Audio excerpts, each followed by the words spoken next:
fun Yeah. mixed with I mean, this show is a lot of Ready Player One. That is still how I read, like, oh, you have to find me in the virtual world or whatever that There is a world. lot of that, yeah. Ready It's Ready Player One. One mixed with Like, Suicide Squad, so I've just been calling it Suicide Bebop. It's mixed the with same thing. mixed with literally Cowboy Bebop. Like there's so much. The main character is not as. I feel like he's not as nihilistic as Cowboy Bebop. Like he has a little bit more. Like his motivations are a little more clear. Stay out of jail.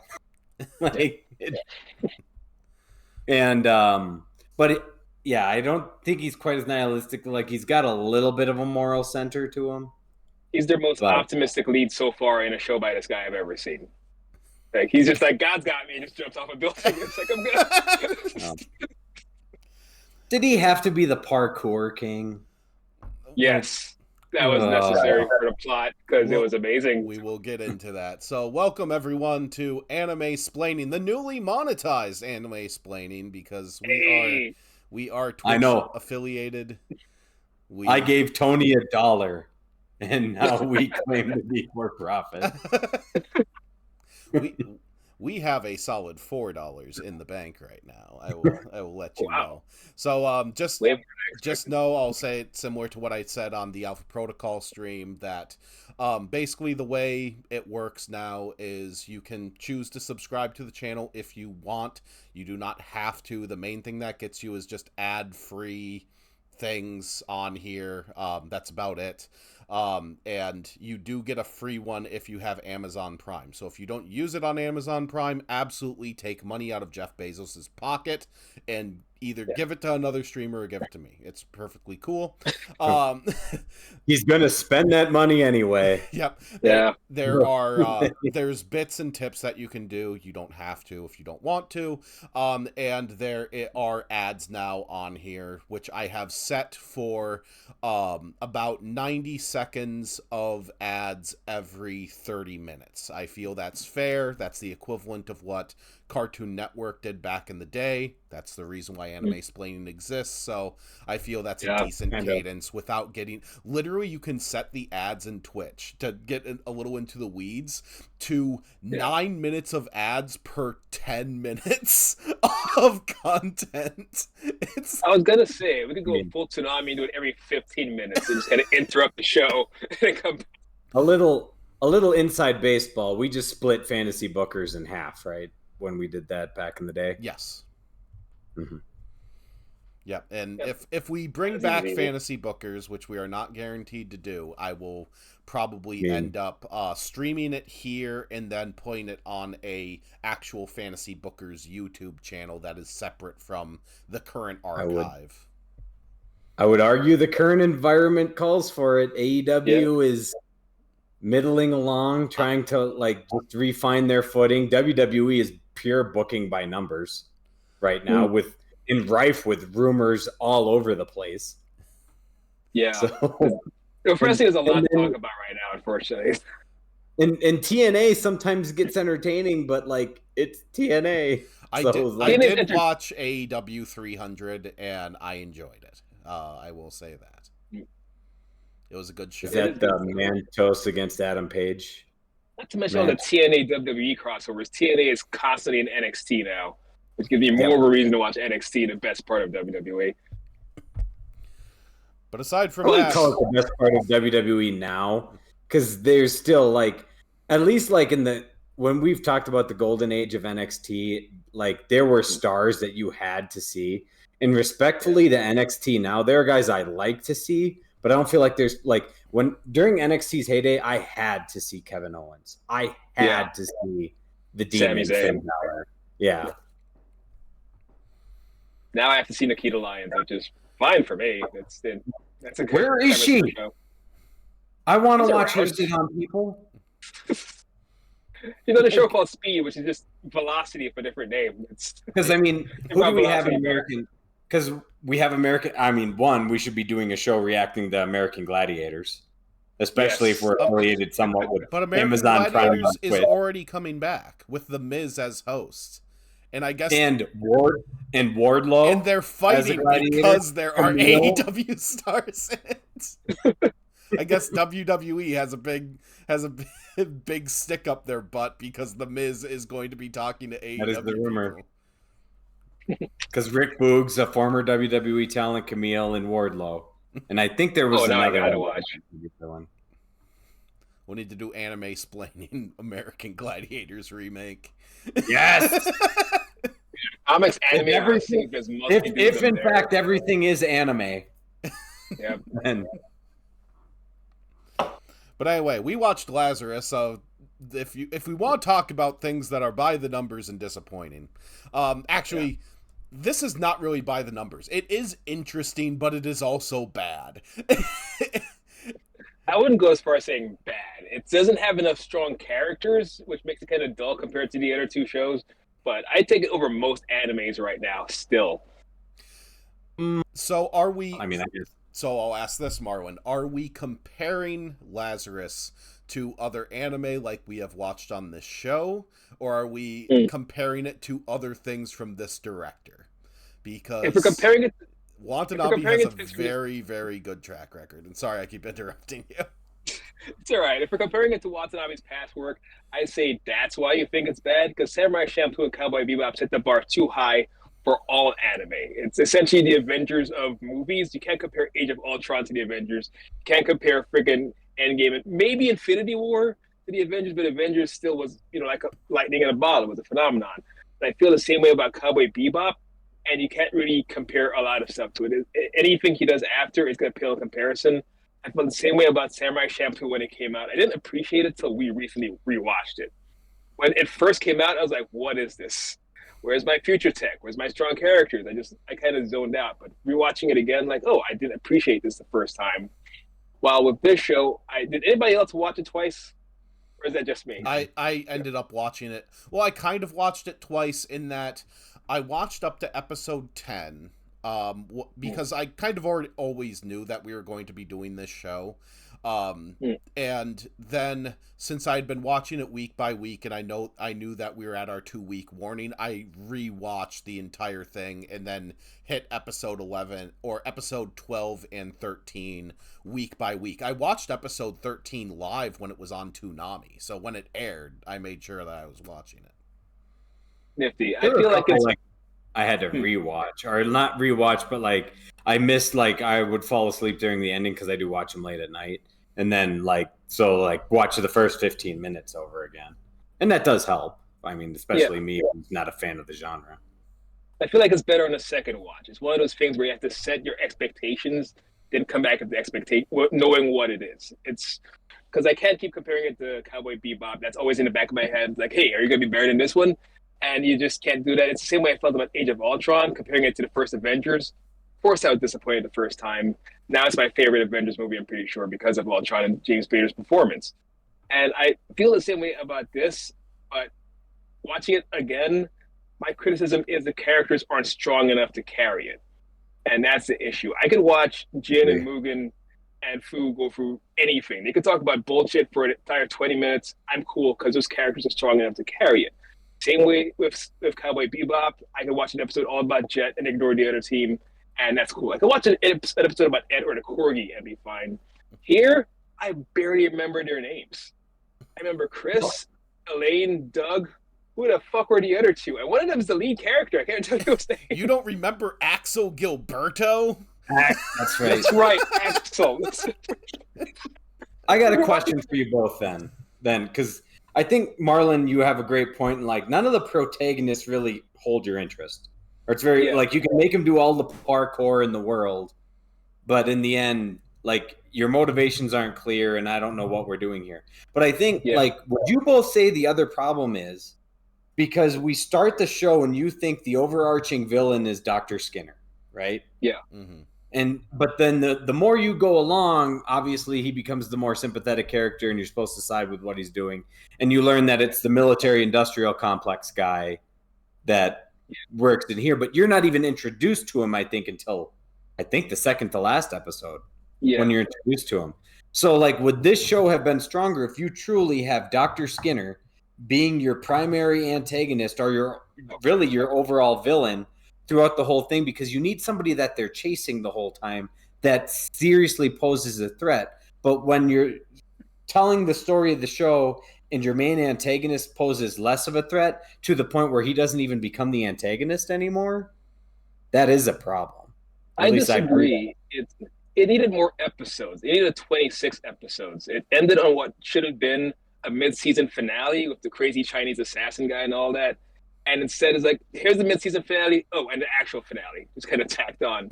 Like, you could have used that to develop the whole Skinner storyline more. You could have developed the characters more. You could have had more episodes where they interacted and bonded more. Therefore, the audience bonds with them.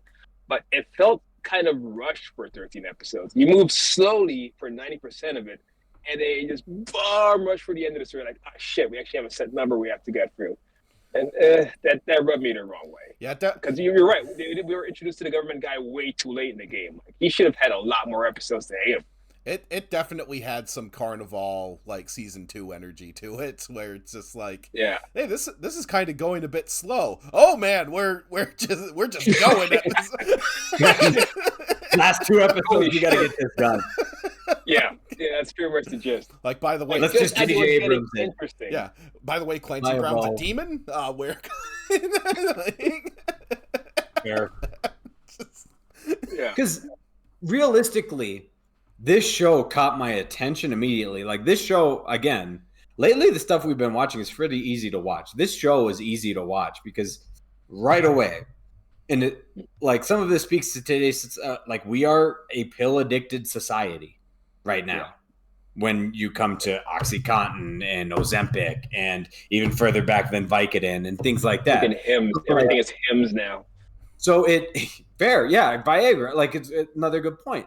So, like, telling this story that, like, hey, we can fix everything with a pill and people bought it, and then suddenly having the doctors say, like, this was my grand scheme all along, that is an interesting premise. Like, hey, the inventor of something had malice in mind. What would we do? How would we solve it? That is an incredibly interesting story. But then, like Marlon's saying, then you're going down the rabbit hole of, like, and I get it, you're trying to tie it at the end with, again, these characters were meant to be a team in the first place. So you're telling their backstories, but you're right, they're dull. They're just, there's no, like, and you lose the interest that you initially had in that episode 1, where you're like, how are we going to solve this problem? I don't care about meeting these people and how they're going to solve their personal problems. I care about this overarching problem. Just get me from A to B. Yep. Yeah. Which is kind of crap because they do have, like, these singular episodes that single them out, and those are the stars. The episode about Chris, amazing. The 2 episodes about Elena with the cult, and the one about her falling in love with that other hacker girl, pretty rock solid. It's when they go back to the Skinner stuff, I'm like, I don't give a shit. I don't care. It's interesting. Yeah, some of the Skinner stuff was interesting though, like introducing the one that leads their team and be like, hey, you knew Skinner all along. Like, that to me is an interesting premise because you put together the team because you know the villain. Like, that. You gotta make it personal. But again, they go down in a different direction than I probably would have wanted them to. I'm sorry I cut you off. No, it's perfectly fine. I was going to say, so one thing I give this show credit for is it basically has, like, 2 perfect episodes. Episode 4 is perfect. Like, just that's great. It's funny. It has great action. It's where it seems like, I don't know how to pronounce his last name. Yeah, it's the like guy who's very much, what's his face? The boxer that, or the, like, he's a self-proclaimed Conor McGregor? No, self-proclaimed kickboxing champion. He's a big men's rights guy. Aaron Tate. Andrew Tate. Yeah, Andrew Tate. He's very Andrew Tate coded, and just like he's a great villain to have in that episode, and it, like, works in there, like, hey, I want to complain about this particular thing in society. I'm going to tie it to the actual, like, plot as a whole. It works very well, and then the rest of the show kind of needs to happen.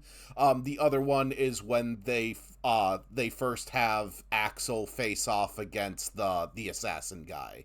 That episode, which is basically just a long fight scene. I would say the one before that one's not bad. I will say, because it's definitely entertaining. What's the one before that where they're basically auditing the team? And it's like they're basically bringing it up to the government managers, and they're like, "Hey, so far you've damaged all of this property. And hey, you've solved these things, but we're here to solve this. You have done nothing over here." And I thought that was great. Yeah. Yeah, they were kind of getting away with these things scot-free for a couple of episodes. Like, is no one going to stop them? Oh, yeah. Now they're doing it. We should talk about that. Yeah, just the Mobile Suit Gundam, the 08th MS team, like, trial episode. Just in a different context. So, one thing that... So, I'll get to my, like, this is a very disappointing anime, Marlon. So, and because every episode is named after music, every Shinichiro Watanabe loves his musical references. The previous series that he did, Carol and Tuesday, which was a sequel to Cowboy Bebop, is just about ladies making music. This, like, you need to look at this like it's a supergroup where you have, like, probably one of the best action directors for anime, the person who didn't necessarily single-handedly popularize anime, but he definitely played a big role in the Americanization of anime in the late 90s. And I'm gonna say even now, I mean, there's a reason why Netflix made a live-action Cowboy Bebop. Yeah, Adult Swim and Cowboy Bebop premiering on Adult Swim and Adult Swim premiered. That did it. That skyrocketed anime past the Dragon Ball Z phase. Yeah, and he's teamed with Chad, what's his face, the guy whose last name I can't pronounce, Paluik? Paluik. Fight Club? No, not Fight Club. He's the director of the John Wick movies.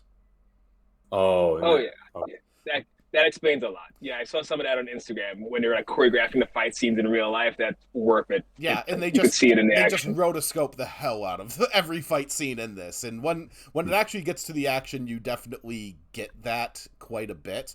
But because of that, and to make a musical reference, you need to look at supergroups that we've seen. And I know we differ on Audioslave. I think that Audioslave succeeds in that their musical output is exactly what you expect from the sum of their parts, so they're kind of successful. But this is Velvet Revolver. This is something that came out which is less than the sum of its parts. This is David Bowie and Mick Jagger working on like Dancing in the Streets by my comparison, if I'm making a musical comparison. Meanwhile, what's more than the sum of its parts? Like a perfect circle? Is that the only perfect circle is a perfect example of a good one. But although while I agree with you that Velvet Revolver is worse than they should be, I don't think the show is that. I feel like it's very strong in the action where it needs to be. It's very strong in terms of plot where it needs to be. The one issue is it's not strong enough in characters. You need good characters to sell me on the show, and it's my same issue of Ghost in the Shell standalone complex. Yeah, you're well written. Yeah, this makes sense. I don't give a shit about any of these people. I really don't feel like watching. That's how I felt here. Like, you have to give me something to look at. And the best episodes, like I mentioned before, had nothing to do with Skinner. Like, I mean, I feel bad. Like, this show also didn't really need the love story. Like, it just... Which one? Like, the one between Axel and who's the main female team member? Chris, Sashenka. It just didn't like I get it, they're there to save each other but I just I'm like, maybe save that for later. Like, you could put little like sprinkles in there, but I love that because there was no love story. Not really. They flirted every now and then. They hinted at it, but there was no hiding after it. There was no Malin calling her an angel. Yeah, like towards the end, they like kind of acknowledge it, and she kisses him on like what she thought was like their deathbed. We're not going to see each other tomorrow, so might as well do this now.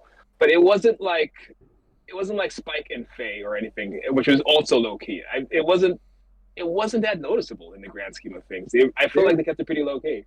There's the other thing. Maybe this is just an animation critique based on what we've seen in shows before. But if he looks like he's on his deathbed, he looks like he's just laying in a hospital bed, just chilling out. Yeah, that's the character. That's just his personality. Like, he's not drawn to think like he's like you're fearing for his mortality. The only time I ever felt tension for Axel was the episode where he first faces the assassin guy. Like, even in the last episode where it's like, oh, we might pull an ending to Cowboy Bebop here. It's like, you're not. And I'm so glad they didn't. They could have gone cliche with it and kill off the main character, which a lot of people love to do. But it's like, no, they all live. Everyone lives. They're happy.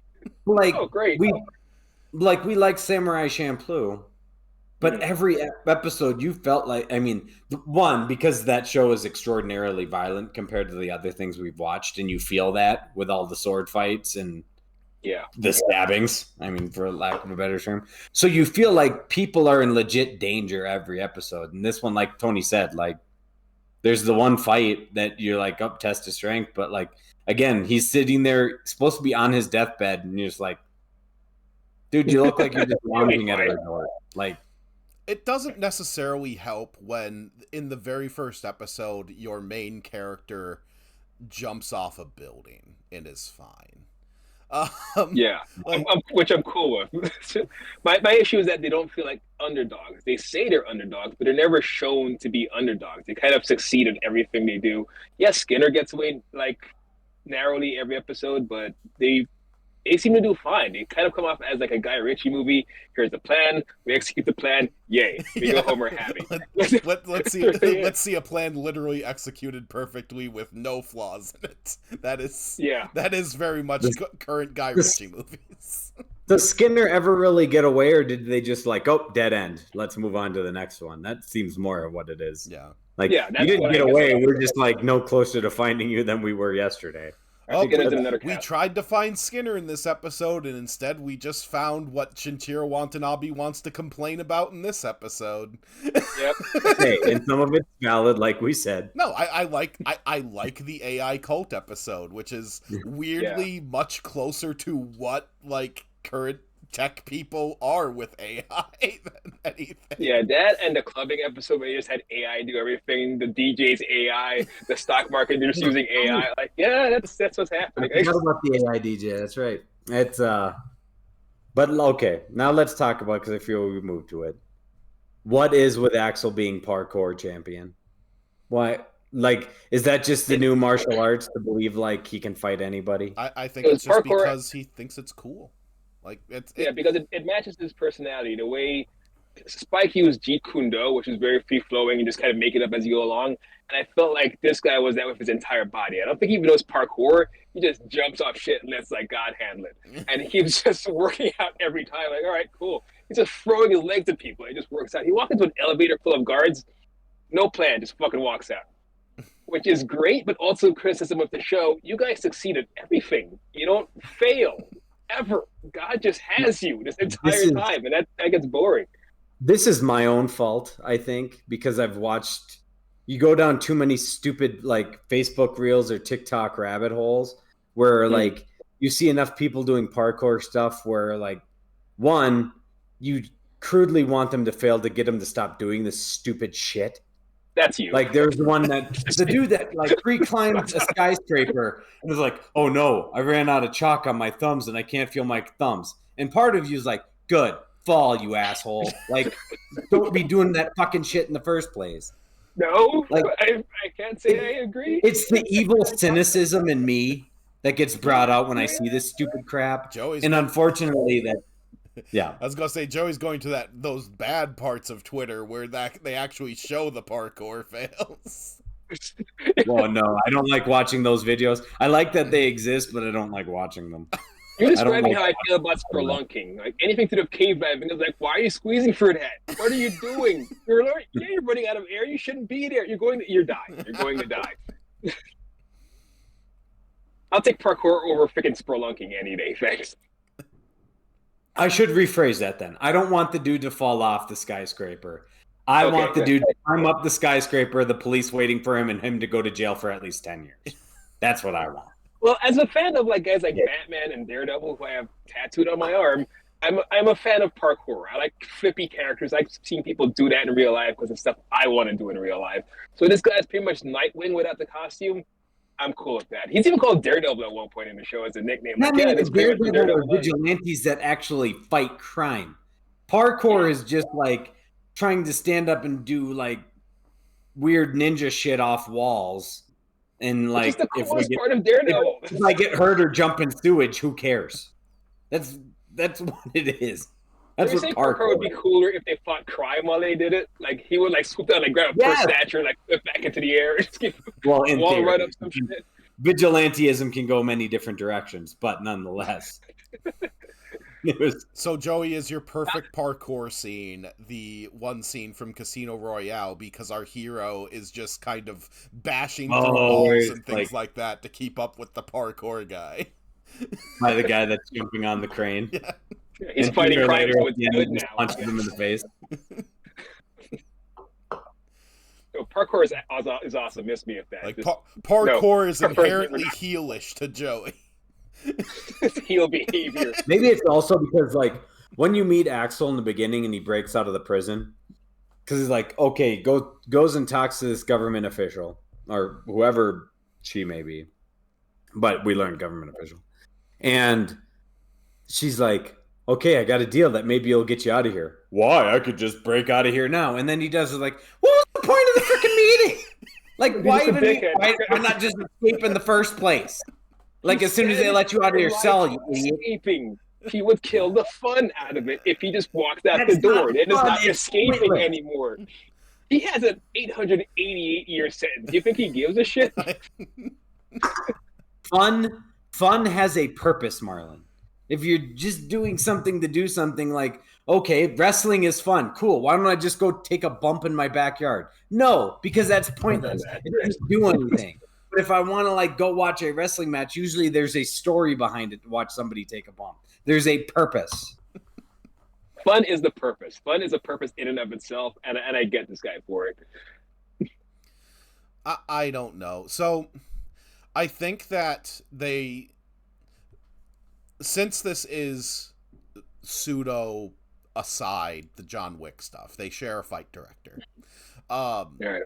The thing that helps John Wick be a successful franchise is when you have a fight in John Wick gets beat up. In every single fight, like, he takes damage, like, he shows that stakes are happening. You know he's going to get out of it because it's called John Wick. But they show. But you still wonder how. But they show the stakes because he's actually being beaten up and things like that. You don't really get that with Axel, aside from like 2 episodes. That's it. Yeah. And I'm sorry to say, his voice actor, at least for the English dub, we tend to watch the English dubs, is not very good. He's not very charismatic. So when he talks, he just kind of seems like, oh, here's this parkour douchebag, and we're going to be following this character. And there are times that he like turns on the dramatics and like, okay, I understand why you were chosen for this role, but those first 2 episodes are a slog to get through because his voice actor is not up to snuff in those first 2 episodes. Honestly, the entire cast, I could say that for it. Why he didn't really stand out to me. He came off as the most charismatic out of everyone because they're all so flat. Every character is so flat on the show, except for that one hacker chick, the thick brown woman. Yeah. She's freaking amazing. More of her, please. Make a show about her. But everyone else is like, you might as well be the same character. Like Elaine and that blonde kid might as well be the same guy. The freaking Amanda Waller type leader just didn't even animate her face or just her lips. She's just straight faced the entire time. Like, and today you're going on this mission. Like, I don't care about what's happening. And they had one black guy on the show that's the most boring character of all time, and that was really disappointing. He's no personality, none. Just sits in the car the whole time. He's like whatever everyone thinks Cyclops is, that's this guy. Is it a fault of the voice actors when the writing is bad though? I would say so, because part of the dubbing process is like trying to sort of manipulate it a little bit for this audience.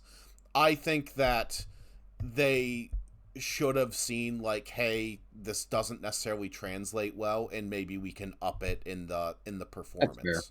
Like, there are strictly like truly like badly written animes, I think, where they sell you with the actual presentation. We are going to watch the movie of one of these in September with Demon Slayer.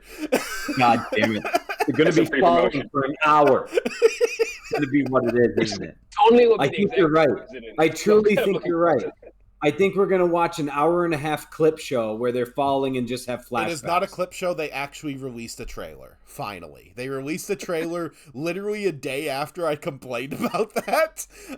And they show that what we're going to get in this next one is the big Zenitsu fight in the Infinity Castle arc, and we're going to get another fight. Who's Zenitsu fight? Some demon. Some guy. Who cares? Some jobber. Okay.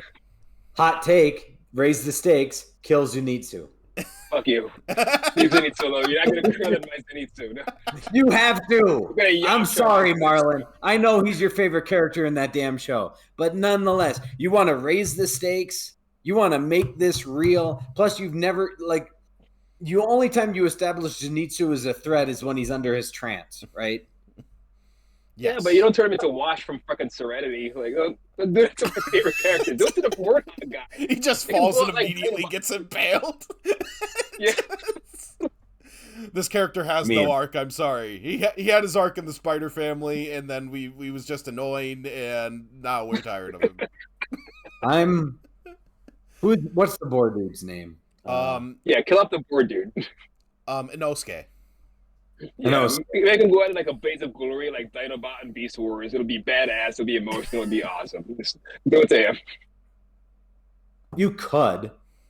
I feel like Zenitsu has I'm not trying to like push your buttons, Marlon, but the reason why I think Zenitsu makes it more real is because we also expect the love interest between him and what's the Nezuko sister's name? Nezuko. Coin toss girl. Yeah.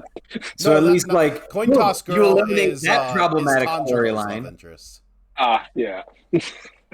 Nezuko. So eliminate the creepy love storyline between Zenitsu and Nezuko, and you raise the stakes by killing Zenitsu, and you make the demons tougher because we complained on the show before. What's the stakes if the demons just always lose? Yeah, like it's the same issue here. You guys just keep losing, so you're not a threat. Now, I can see your point of like, well, then you kill Inosuke. Okay, we can. I think you kind of do the same thing. I think you raise the stakes a little more, killing Zenitsu, but we'll see comedic relief. We'll see what happens in 2 months when we're sorely disappointed. You know what? They'll probably just kill. They'll probably just kill one of the coolest like Demon Slayer core members, like they did in Mugen Train, like the one dude that I actually like that he learned from. It's like, no, we'll keep alive stupid entertainment district guy with his 8 wives. The smartest decision that Demon Slayer ever made, and then they just pat themselves on the back for it for 3 arcs. But don't kill off the swagger Shira. That's the best of Shira. He's great. But we're complaining about Demon Slayer doing this, but that is a show where presentation matters. Like the fact that we were shitting on the show for 3 arcs, for the Entertainment District arc, but what did the Entertainment District arc do? They gave us a giant bombastic fight scene for literally the later half of the arc. Probably the best in the entire show. It's a fight scene. That's not complaining about the voice actors. No, but that's not saying that the voice actors are really good in that fight scene because it's a lot of screaming. Yeah. So much screaming. There's a lot of emotion in Demon Slayer, and everyone's on freaking Indica and Quaaludes in Lazarus. Everyone's half asleep. Yeah, I mean they are on a high, like a painkiller without potentially any side effects other than it will kill you in a given amount of time. I mean, is the drug like part NyQuil? I mean, that would explain a lot. Did we see anybody die from Hapna? We saw a monkey die. Oh, monkey. So no stakes. The other problem. So the stakes never really felt like, we just know the time, because like part of me felt like the show was like, we're just going to go like, oh, it was time run out, but it's all a big joke. Everyone's fine. It just wanted to make you feel your mortality. They could have killed off the blonde kid. They could have killed off any of them and be like, oh shit, it's gonna affect us now or anything. Yeah. But no, everyone's groovy. Everything's copacetic. Kind of like a weird like Escape from LA, like where they like cut his wrist, like, oh, you're gonna die soon, and then he was like, in fact, me was like, it wasn't real. You just did this on your own. I'm like, cool. Why did I watch this? What's the point of you?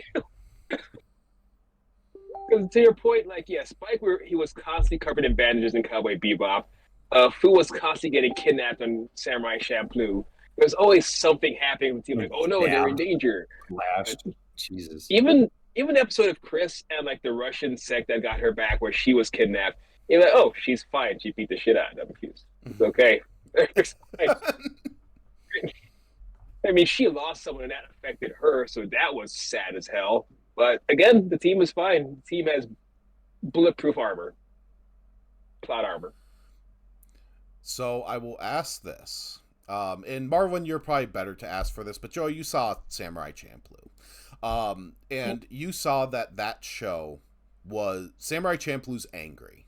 It's nihilistic. It does not like current society. It's still a little goofy, but overall, like, this is someone who's kind of pissed. This show seems to be not necessarily like someone who is doing like the Ric Flair's last match, like, I want to go out on a high note. This seems like I was dragged back into this, and I am what's the one line, was it a basketball player? I'm just doing this so I don't get fined. Oh no, it's Marshawn Lynch. Yeah. It's a football player. Where he had to do the media days. Yeah. Yep. I think you're right. I feel like Watanabe is a more optimistic person as seen in his last anime, and now they're trying to do him something like pessimistic and cynical, and it's like, well, I don't wanna. So the characters, they come off like super optimistic, even in the face of certain death, and nothing really affects them. Like, there's cynical things in there, but the characters don't really respond cynically to it. You both are certainly more experts than me on this one, because you know the genre better than I do, and you know this director, in fact, better than I do. But it makes me think of like maybe it's because I watched this movie again recently and loved it, the Serenity movie, where Priest says to Nathan Fillion is like, I don't care what you believe, just believe it. And I think like part of the problem is like Samurai Champloo, you can say like how angry it is, but I feel like the person that wrote it believes in what they're doing and believes that's why it's a cohesive story throughout. They have something to say, and they're going to use this whole time to say that one specific message. I feel like this one, like maybe there's this commentary on society, but it's kind of like where Tony and I will complain about Ridley Scott. Like, he gets bored halfway through the movie, so he decides to tell a different story. And like, I think that's what a lot of these episodes will do a lot of the time, where like, again, that first episode and the initial premise catches your eye. It's interesting.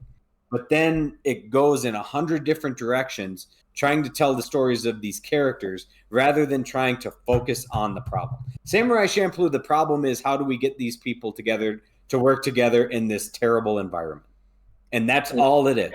That's all every episode of Samurai Champloo is how will people function in this awful place? This show is, we have this bad thing so it can bring these people together collectively. But here, let's tell these stories individually. It's almost like it wants to be Lost for a second, like the show Lost, where we want to focus on one person for every episode. But then we remember that the ending of Lost sucked.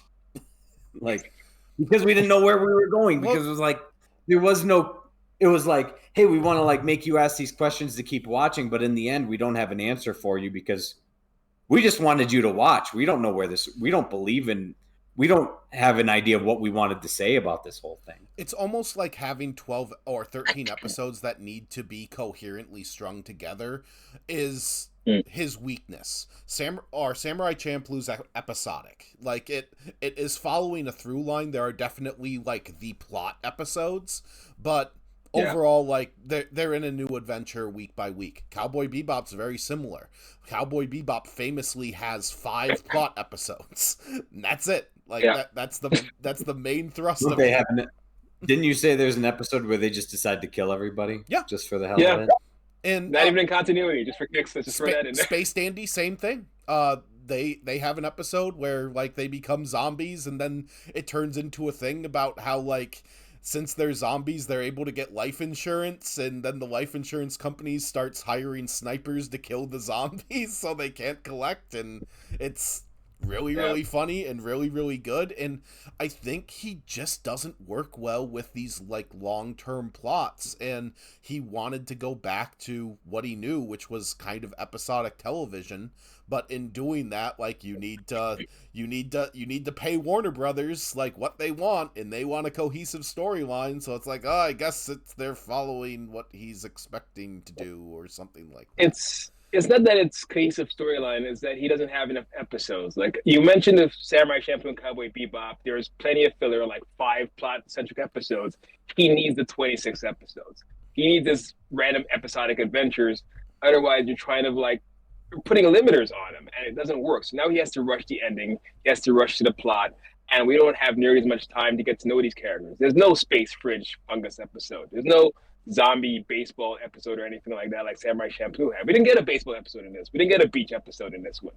We pretty much skipped all the fun parts of anime just to kind of run through this plot and get it over with. And that was sort of disappointing. We had good character moments here and there, but it was like an episode each. While someone like Jet had a bunch of good solo episodes in Cowboy Bebop. Not so much here. We just didn't get to know these guys. So I kind of agree with your point, Marlon, because it makes me think of, I was like, what if, like, I love Supernatural.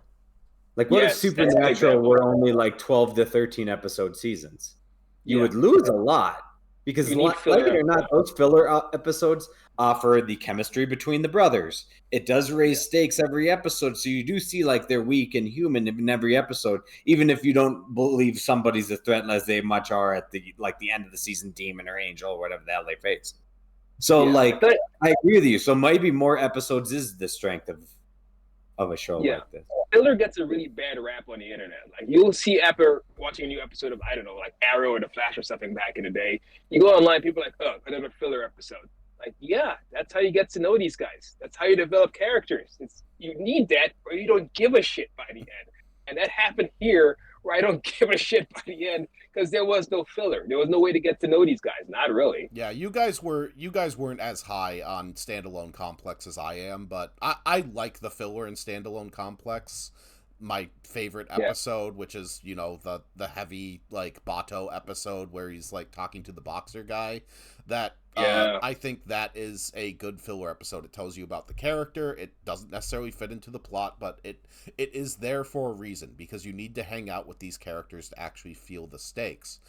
So and granted, this is not Shinichiro Watanabe's third anime. He's obviously done a lot between 2006 and now. But this is a show that was requested by Warner Brothers. So to make another musical reference, is this, and I'm going to steal from Todd in the Shadows a little bit. He's a music critic on YouTube. That's right. I love him. He's still around. He's great. But is this the third album problem? Where first album, you've generally put together from years and years and years of touring. Someone found you. You have now put this together from what has worked in your acts. Here you go. Sometimes it's your best album, sometimes it's your second best. Your second album is generally now you have the money to make what you want. You can really kick ass at it. Third album is what's requested from the studio, and generally that's when things get worse. That's exactly what it is. Like, we want this to sound like this. We like this thing. Can you make it more like this thing? Even the opening was this is just Cowboy Bebop. This is just Tank. This is the same thing with a different song. Like, you guys clearly requested Cowboy Bebop, and even the lead is like Spike adjacent. Like, they could be brothers. Honestly, they're so similar. And you can't set yourself up to fail like that. You can't set up expectations that high, because if you don't meet them, like, here's what's happening, it's disappointing. It's a bad show. It's not a bad show. It's disappointing compared to Cowboy Bebop. But yeah, you could have used 26 episodes instead of 13. I can think of a lot of artists whose third album is usually pretty good, and even in comparison, because maybe they can navigate the waters better. But I see what you're saying. Like, I don't like if and again, but I mean, we're back to the belief in something. Like, some of the best entertainment is entertainment that still has something to say. And if you don't believe in anything, like, how are you supposed to convince an audience of anything? It needs to have a hunger even hold their attention. What'd you say, Tony? Yeah. It needs to have a hunger to it. Like, you need to be out to prove something. There's a difference between, to make a wrestling reference, there is a difference between, your given Hangman Page match, Hangman Page, who seems to always want to ensure he is the best part of any episode because he has an anxiety about being a top guy, legitimately. It's a business that's around that, and your standard, like, WWE, like, main event match where it's like these people are kind of clocking in and getting things done, and here's a whole bunch of stuff. It maybe more mid card, because if you're going by Hangman Page match, normally he opens the show. If you go with your standard opener in a WWE pay-per-view, and oftentimes it's kind of by the book and samey. Yeah, because you don't want to, like, over. This was not even. You're not supposed to outduel the main event match or anything that goes on next. There's a booking by numbers, which we were talking about with WWE now. That it's Granted, all companies do it. Even New Japan does it. Like, this match is slow as hell for 50 minutes. Oh my god, now they're speeding it up. And how to match? Like 10 pinfalls, and now it's over. That's New Japan. Everyone has their own style. It's hard by numbers. It's hard to beat the complacency of making a lot of money. Like, right now, WWE's making money, so they're just like, just keep doing what you're doing, because as long as we're still in the black, who cares? Expectations are a trap, man. That's why Superman can't change. That's why Batman can't change. That's why Spider-Man can't change. People will bitch about any real changes. Things in 1 week. Superman needs to be good. Well, I know it's good. I have the utmost faith in that movie being good. I have no doubts. I just need it to be good. Because one, it's following freaking Man of Steel of all things. It's following the Snyderverse, so by default, like, boom, 50% better. And two, it's Guardians of the Galaxy James Gunn. Yeah, Batman v Superman was the worst comic book movie I've probably ever seen. Like, I would rather watch Eternals than Batman versus Superman. If we are talking about someone being hungry, James Gunn seems to be someone who is perpetually hungry and out to prove himself in whatever he is doing. Meanwhile, Zack Snyder is very happy with his position and doing things like doing nothing. My views are absolutely perfect, and if I just put this together in a pretty way, people are going to love this. What do you mean you don't like Rebel Moon? Well, that's your problem. That's pretty much it. Was that the Netflix bullshit he made? Yes, that is the thing that he wanted to make a Star Wars movie, and they said, no, this looks stupid. And so he went to Netflix, and they gave him all the money in the world to make a piece of shit. And they did it twice.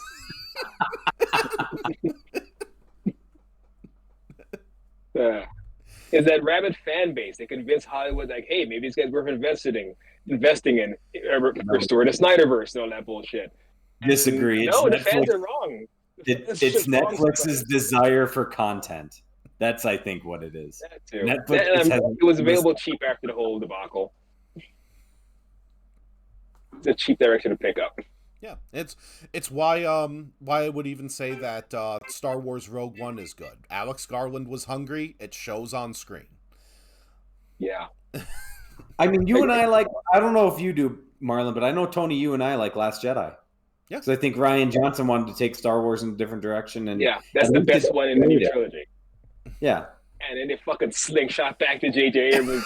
Fuck, you're fucking. Apparently, Alex Garland was supposed to make the make The Last Jedi, and then it went to J.J. No, it Abrams wasn't. because they were afraid. Oh, Hey, no, not you mean Rise of Skywalker? Yeah, Rise of Skywalker. Sorry about that. That was supposed to be Colin Trevorrow, the freaking Jurassic World dude. didn't even make sense. I know, so I'm partially glad he didn't do it, but I'm very disappointed that J.J. Abrams was brought back to really. I mean, what has J.J. Abrams done since? That's a good question. I don't fucking know. I don't remember. Like, I remember loving Star Trek. I'm not a Star Trek fan. The show bores the crap out of me, so I love the movie. It's a Star Trek movie for fans that don't like Star Trek, and I was expecting that in Star Wars, and he just didn't bring it. And I can't really blame him for that, as it's Disney's fault. Disney, and again, if expectations, this has to be a certain way, this has to hit these certain beats, and then they just did A New Hope all over again. The Force Awakens is what everyone, because like we didn't want things to mess with it too bad, so The Force Awakens is kind of what we needed. So I don't really fault him for that, because I can watch The Force Awakens anytime it's on. It's kind of like what I wish he would have followed the novels a little more, but I get what he's doing. It's a crowd pleaser is the thing. Yeah. Like the painful one for me, as we're on the J.J. Abrams thing, is people who consider Mission Impossible 3 to be the best Mission Impossible movie. Like that, the only reason why Mission Impossible 3 is decent is Philip Seymour Hoffman, and that is it. Yeah, that's enough reason. Tom Cruise can carry action, but Philip Seymour Hoffman carries every single bit of that movie when he's on screen. So what is the best Mission Impossible movie? If not 3, what is better than 3? Ghost Protocol. Really? All right, I'll take that. All right, I'll watch it. Or even the first one. The first one is boring. First one's pretty slow. By comparison. Yeah, it's fucking boring. If you are watching it as a modern movie, then probably Ghost Protocol, I would say, is the best one. It's where they like up stakes. They like have like it was that time in movies where movies seemed to understand that people did not like Tom Cruise, so the trick was to just kick Tom Cruise's ass over the course of the entire film, and that's what Ghost Protocol is. It was made around the same time that Edge of Tomorrow was, which also operates off that logic. Is that the one of Cavill with the mustache? No, that's Fallout. Yeah. Oh, I like that one, so no, I guess I have to watch Ghost Protocol too. I like Mission Impossible Fallout. Ghost Protocol is just a better movie. Is that the two-parter? I don't remember. No, that's Dead Reckoning. I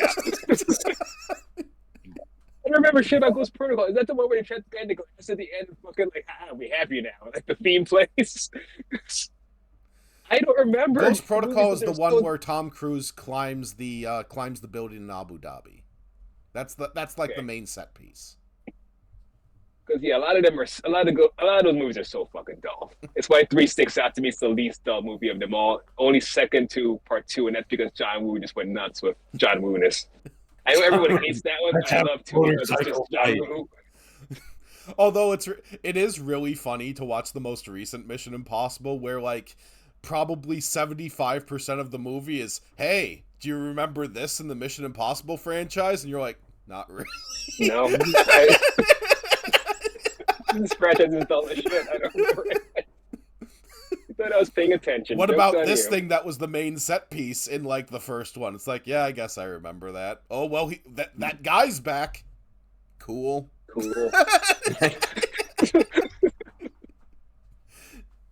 But remember all of these other movies? Who cares? Yeah. Like we're still just going back to the first one. They had plenty of opportunity to say that Jean Reno is not actually dead. And like Mission Impossible tries to. You could have even brought. You could be Mission Impossible 2. Bring back Thandie Newton. Bring back. They did bring back his what's her face, Michelle Monaghan, but like you could always dress movies instead of just like toss aside, move on. They want it to be American James Bond so bad, but the real American James Bond is XXX, and they need to just admit that. And there was one of those, and it wasn't very good. There were 3 XXX movies, thanks to them with Vin Diesel. Yeah. I forgot there was a third one. Yeah, it's motocross and mountain dew and snowboarding. That's American XXX. That's American James Bond. That's a much better example for me. I'm gonna take one. And Rammstein, so much Rammstein. John Wick is going to be American James Bond. Once Keanu Reeves is going to age out of the role, and then John Wick will be played by Zac Efron. And No, be played by what's his name? The generic guy who's now the main character in The Running Man, which looks very bad. Oh, Glenn Powell. Yeah. I want to see. I want Edgar Wright to make something good again. Because what was the last time? Scott Pilgrim was probably the last good movie he made. Nope. Baby Driver. Baby Driver. Oh yeah, Baby Driver is good. I would agree. Either Baby Driver or Last Night in Soho, which is also really good. You just forgot Baby Driver because it has Kevin Spacey in it, so it's been. I did not like Last Night in Soho, but I did. Yeah, not his best one, but Last Night in Soho was good until the ending is kind of stupid. You get most of the way there. It's 90% are good.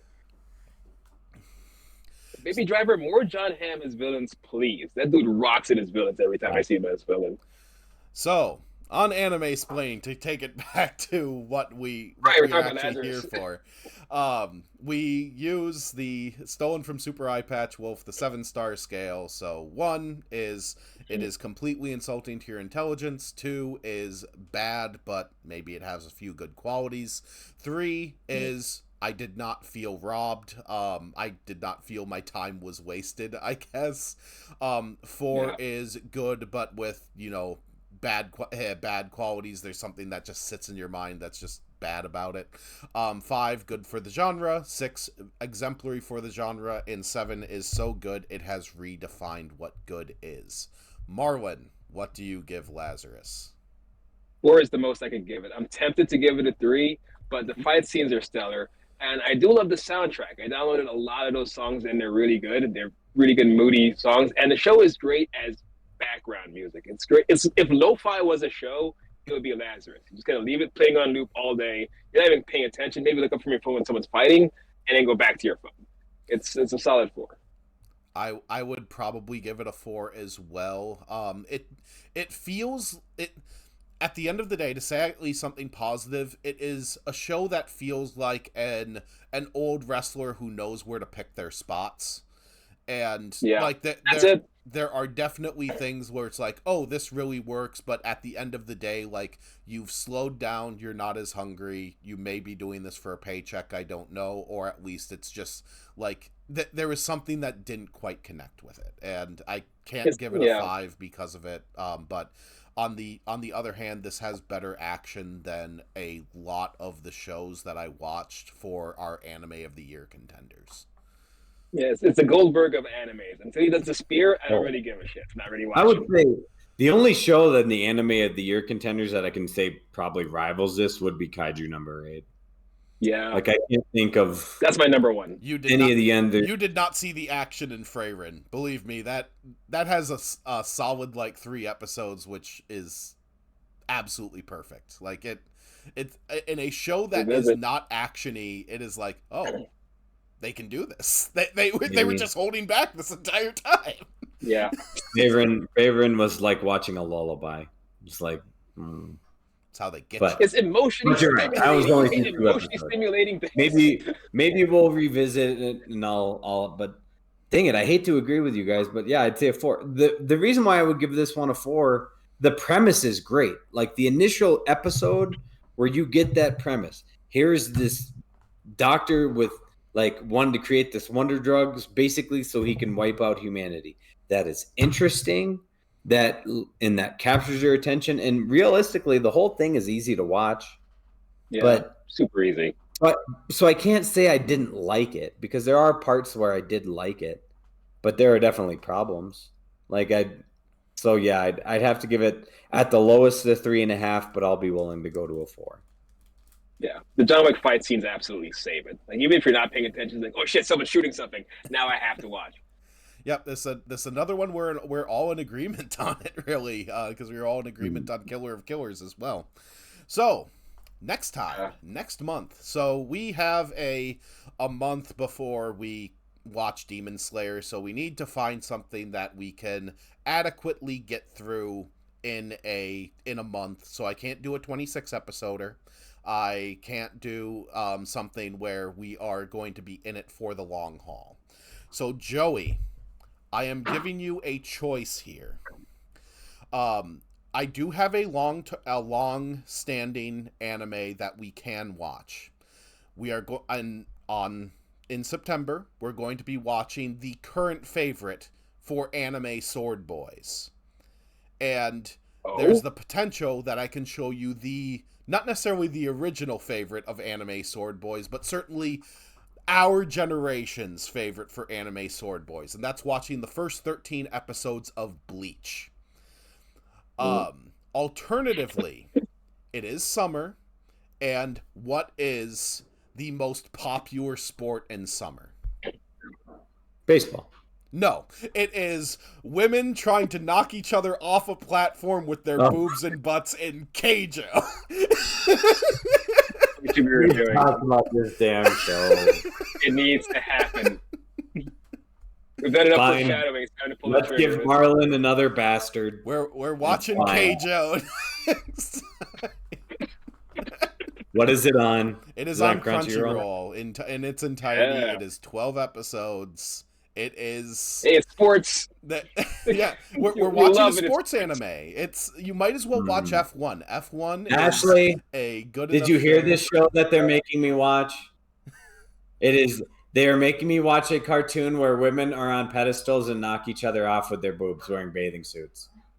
So it's going to be another one you're going to get mad at me. It's drawn, so it's safe. It's not real people. It's fine. It's for kids. But I will not spoil it, but honestly the best thing about this show is it just takes this absurd sport and just goes like, what would the mechanics of this actual sport be? How would you need to train It's your not body? the best thing. Oh my God. The best thing to do would be to take it seriously, so at least make some sort of stakes. Like, here's this one athlete who wants to, for whatever reason, wants to excel at this Oh, they stupid do sport. take it seriously. They play this. That's the best part. They play this completely straight, and the only thing that makes this goofy is the fact that they're playing it completely straight and going like, what would top level athletes in Keijo look like? Oh, God damn it. No.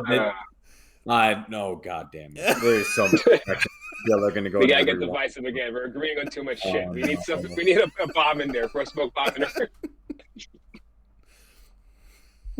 There's a snake in the room. Just throw that in there. Let's rattle shit up. The best thing to do would have been to go the basketball route with this show, but obviously they do not. So this isn't American humor. No, we're not doing a shit on the nose. Subtle. Judge it slowly. I originally watched this. I will. You're right. I should go in with an open mind. Yeah, this is 1-to-1 with F1. It is a good sports thing, like just done. Hey, I haven't even been able to see F1 because I've been working on landscaping, so I can't see the Fun Dad movie. Yes, I acknowledge I am a dad, so I do want to see F1. Plus, I'm going to go see Jurassic World tomorrow. Because I'm still that third grader that wants to watch dinosaurs. Why would you see that instead of F1? And this one's going to see it too. Yep, dinosaurs. Dinosaurs. I hate dinosaurs. And I mean, she wants to see dinosaurs in F1. Yeah. I'll watch it then. But, yeah, and you get to see Alex Garland make a dinosaur movie, so at least there's that. He is good at monsters. Alex Garland made the new Jurassic Park movie. He's the director. Yeah. Oh, really? Yeah, Godzilla guy. Smaller lizard. Who this guy is? Or who this person is? Rogue One. Director of Rogue One, director of the first Godzilla remake. Not the 96 Godzilla remake, but the Aaron Taylor Johnson, Bryan Cranston, we're going to kill you in half an hour. Yeah. The one they tried to take seriously, and then they just kind of went off the rails after that. That one. Now Kong has like an iron glove. It's crazy. I will say she's going to freak Uncle Tony out because she's going to show him a doll that has a soul. But keep that in your house. I brought more of those damn things home from Grandma and Grandpa's in North Dakota. And if I fall asleep down here, she covers them up with a blanket. And I am afraid to use that blanket in fear that I don't want to remove a blanket from dolls because I don't want to piss them off so they kill me in the middle of the night. That's why I don't have kids, man. It's how you get possessed. Yeah, how you get just gonna Chucky, wake up and it's gonna be Sane on top of you, just so right? you know. He's Minnesota. Make sure you two don't make fun of it. We're gonna make fun of it more, and probably cover it up with a blanket. I'm gonna bury it in somebody else's yard because we can't bury it in our yard. That's like an Indian Table in table. the morning. No, that Pristine. if you bury it in the yard, then it just shows up and like has like a severed hand, and then you need to figure out whose hand it cut off. I'd like to see that. Just watch the monkey. Yep, there it is.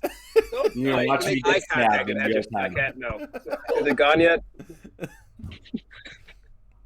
But yeah, so God so damn. next month we will watch the entirety of Keijo. We will review it. We will talk about sports. And We're not talking.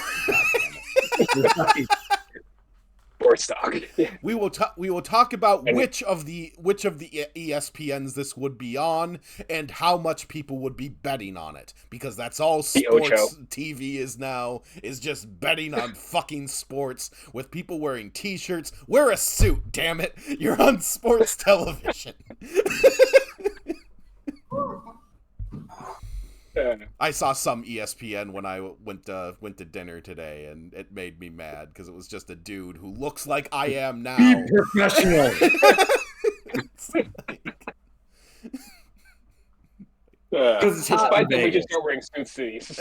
Yeah, you can't wear a suit in Vegas in summer. You'll die.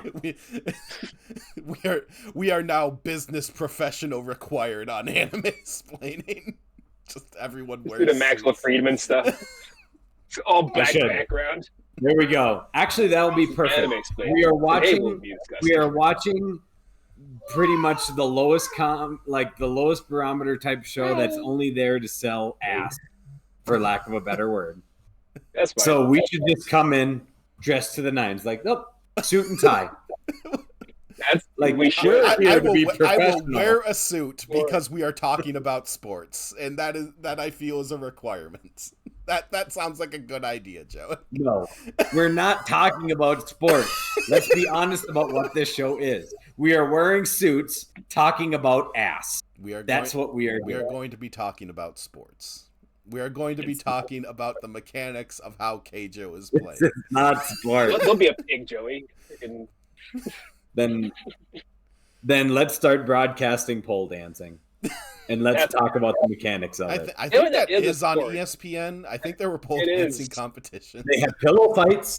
They have pillow fights on Make that an ESPN. anime. Pole dancing anime. Anyway, They did. It was so bastard. that is Animesplaining. We will stop streaming here, but otherwise, yeah, Keijo is next, coming to you in August.